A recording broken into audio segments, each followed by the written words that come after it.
Partez du principe que la douleur est toujours un messager.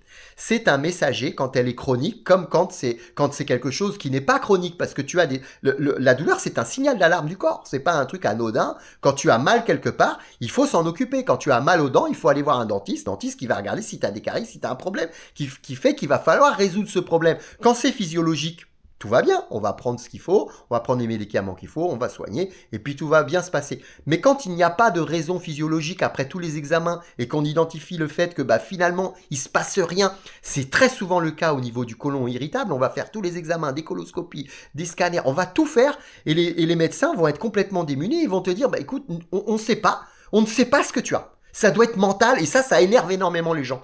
Quand quelqu'un te dit, je ne sais pas ce que tu as, c'est pas quelque chose que je peux expliquer avec la médecine, avec la science. J'ai pas trouvé quelque chose qui peut justifier ta douleur. Ça énerve énormément les gens parce que les gens ne comprennent pas. Ils se retrouvent démunis. Ils se retrouvent, mais moi j'ai mal, ça veut dire que tu es en train de me dire que j'ai pas mal en fait.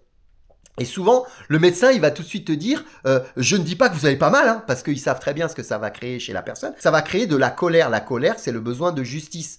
Comment ça? Tu ne reconnais pas ma douleur? Tu reconnais pas que ce que je dis est vrai?